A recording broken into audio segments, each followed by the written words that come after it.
ఇవాళ గురుకుల పాఠశాలలు మనకు కూడా వచ్చినాయి. ఇలా గవర్నమెంట్ పరంగా పెట్టినటువంటి ఎస్టీ గురుకులాలు కావచ్చు, ఎస్సీ గురుకులాలు కావచ్చు, ఇలా బీసీ గురుకులాలు కావచ్చు, ఇవన్నీ కూడా ఆనాటి ఆశ్రమ పాఠశాలల స్ఫూర్తితో వచ్చినటువంటి సోయకులు లేదు వీళ్ళకి.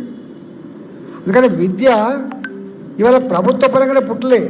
విద్య మొట్టమొదటి పుట్టింది ఆశ్రమాలలో పుట్టింది, ఆశ్రమ పాఠశాల ద్వారా పుట్టింది. అక్కడ విద్య విస్తరించబడ్డది. ఆ తదుపరి ప్రభుత్వం గుర్తించి దీన్ని ముందు తీసుకుపోయే కర్తవ్యాన్ని ఎత్తుకున్నది. ఇవాళ మేము గవర్నమెంట్ స్కూల్లో చదివినాడు, మేము గవర్నమెంట్ స్కూల్లో కూడా చదివినాం. గవర్నమెంట్ స్కూళ్ళల్లో ఒక పీటీ మాస్టర్ ఉండేది, గవర్నమెంట్ స్కూల్లో ఒక డ్రాయింగ్ మాస్టర్ ఉండేది, గవర్నమెంట్ స్కూళ్ళలో ఎక్స్ట్రా కరికులర్ యాక్టివిటీ మాస్టర్ ఉండేది.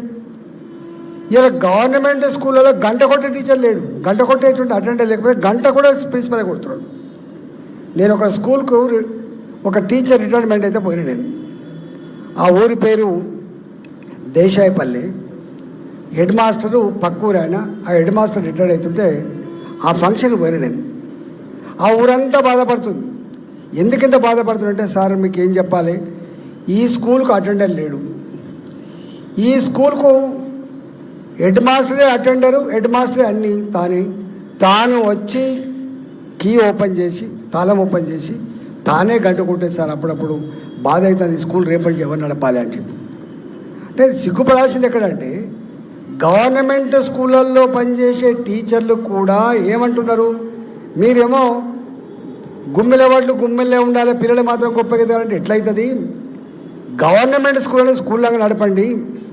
ఇవాళ రేషనలైజేషన్ పేరిట అనేక స్కూళ్ళు మూతపడమే కాకుండా అనేక స్కూళ్ళల్లో సోషల్స్ టీచర్ సోషల్స్ చెప్తలేడు, సైన్స్ టీచర్ సైన్స్ చెప్తలేడు, ఒకటే టీచర్ అన్ని సబ్జెక్ట్ చెప్పే పరిస్థితి వచ్చింది గవర్నమెంట్ స్కూళ్ళలో. రేషనలైజేషన్ పేరిట అనేక స్కూల్ మూతపడి అనేక స్కూళ్ళల్లో సబ్జెక్ట్ చెప్పే టీచర్ లేక మనం చూస్తూ ఉంటాం. 5 క్లాసులు ఒకటే టీచర్ ఉంటాడు. నువ్వు సిగ్గుపడాలి. అసలు నీ దగ్గర మన విద్యా విధానం ఎట్లుందో మనం సిగ్గుపడాలి. అటెండ్ ఇవ్వకపోతేవి, ఓ పీఈటీని ఇవ్వకపోతేవి, ఓ డ్రాయింగ్ మాస్టర్ని ఇవ్వకపోతేవి, సబ్జెక్ట్ పరంగా ఉండేటువంటి టీచర్ని ఇవ్వకపోతేవి, అక్కడ రిజల్ట్ రావని చెప్పి వాళ్ళ మీద ఆక్రోశిస్తే ఏం లాభం, ఇతరులు నిర్ణయిస్తే ఏం లాభం. 30,000 స్కూళ్ళు ఉన్నాయి, 26 లక్షల మంది విద్యార్థులే ఉన్నారు.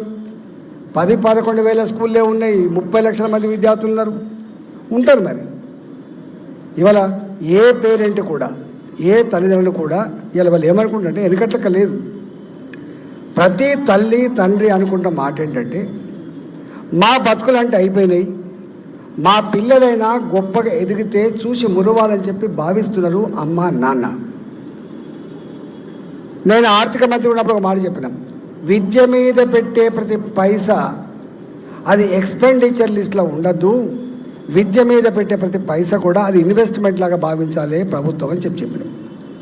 పేరెంట్స్ కూడా ఇవాళ ఏమనుకుంటుంటే, పిల్లలకి సంపద వారసత్వంగా ఇస్తే ఉండదు, పిల్లలకు జ్ఞానాన్ని వారసత్వం ఇవ్వాలని చెప్పి అనుకుంటాను. పిల్లలకు జ్ఞానాన్ని వారసత్వం ఇవ్వాలనుకుంటాను.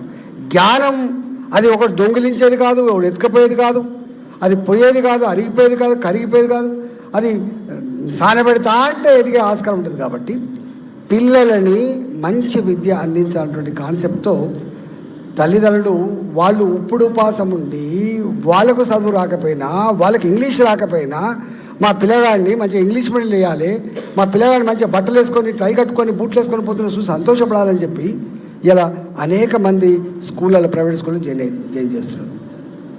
వాళ్ళు గ్లామర్ కోసం జాయిన్ చేయట్లే, 4 ఇంగ్లీష్ ముక్కలు వస్తాయని, మంచి చదువుకు వస్తుందని చెప్పి జాయిన్ అవుతున్నారు. ఇట్లా ఇవాళ లక్షల మంది తల్లిదండ్రులు పిల్లలకు మంచి విద్యను అందించాలని చెప్పి ఇవాళ ప్రైవేట్ స్కూల్లో వేస్తున్నారు. మనం సిగ్గుపడే అంశం ఏంటంటే, దీన్ని సిగ్గుపడే అంశం కూడా లేదు. ఇవాళ పే చేయగలిగేటువంటి పేరెంట్స్ అంతా ప్రైవేట్ స్కూల్లో వేస్తాను, పే చేయలేరు పాపం అనే వాళ్ళంతా గవర్నమెంట్ స్కూల్లో వేస్తాను. గవర్నమెంట్ స్కూల్లో వేసే పిల్లలు పాపం పేద పిల్లలు, టీచర్లు గొప్ప చదివిన వాళ్ళు ఉన్నారు, కానీ అక్కడ ఏముండవు. ఇవాళ ఇక్కడ మాత్రం పిల్లలు మంచిగా పే చేయగలిగే పరిస్థితి ఉన్నారు, చదువుతున్నారు. వీళ్ళని పట్టుకొని ఇవాళ ఇన్సల్ట్ చేయడం అంటున్నది ఎంతవరకు మంచిది ఆలోచించాను. నేను స్వయంగా చూసిన, ఇప్పటికీ ఇంతెందుకు గవర్నమెంట్ కాలేజీలలో గవర్నమెంట్ స్కూళ్ళలో పనిచేసే గెస్ట్ లెక్చరర్లు కూడా 8 నెలల జీతమే వస్తాను, 8 మంత్స్ జీతం. నేను మాట్లాడాను దాని మీద లాస్ట్ అసెంబ్లీలో మేము ఉన్నప్పుడు లాస్ట్ టైం మాట్లాడాను. అయ్యా ముఖ్యమంత్రి గారు, పాల బిల్లు, ఇల్లు కిరాయి, పిల్లల ఫీజులు, కరెంటు బిల్లులు ఎవ్రీ మంత్ ఉంటాయి కదా, 8 నెలలకే ఉంటాయా? ఇల్లు కిరాయి 8 నెలలు తీసుకుంటారా? సోయి ఉండాలి మనం. అసలు ప్రభుత్వాలు ఎట్లా ఆలోచించాలనేటువంటిది కొంచెం అది ఉండాలి. 12 నెలల జీతం ఇవ్వమని చెప్పి నేను కోరిన. గవర్నమెంట్ కాలేజీల్లో స్కూల్లో పనిచేసే వాళ్ళకు 12 నెలల జీతాలు ఇవ్వమని చెప్పి కోరినాను.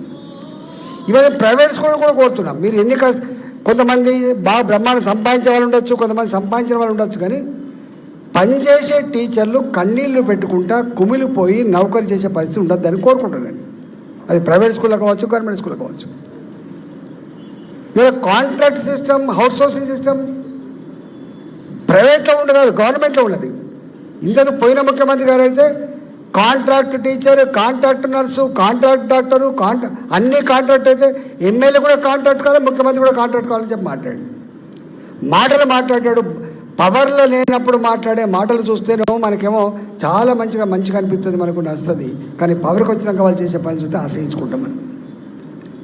అందువల్ల ఇవాళ ప్రైవేట్లో కూడా గవర్నమెంట్లో కూడా అవుట్సోర్సింగ్ టీచర్లకు కానీ, గెస్ట్ లెక్చరర్స్ కానీ, ఇవాళ కాంట్రాక్ట్ బేస్లో పనిచేసే వాళ్ళు కానీ రకరకాల పేరుతో ఏం పేరు చెప్పినా కూడా 12 నెలల జీతాలు రానిమాట వాస్తవం.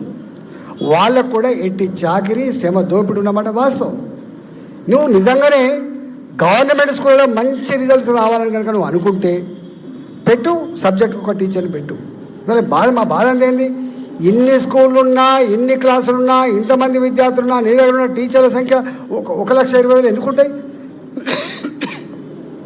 నిజంగానే కనుక అన్ని స్కూళ్ళకు అంతమంది, అన్ని క్లాసులకు అంతమంది విద్యార్థులకు నిజంగా సబ్జెక్ట్ కూడా పెట్టే 2 లక్షల టీచర్ల పైన ఉంటారు మరి.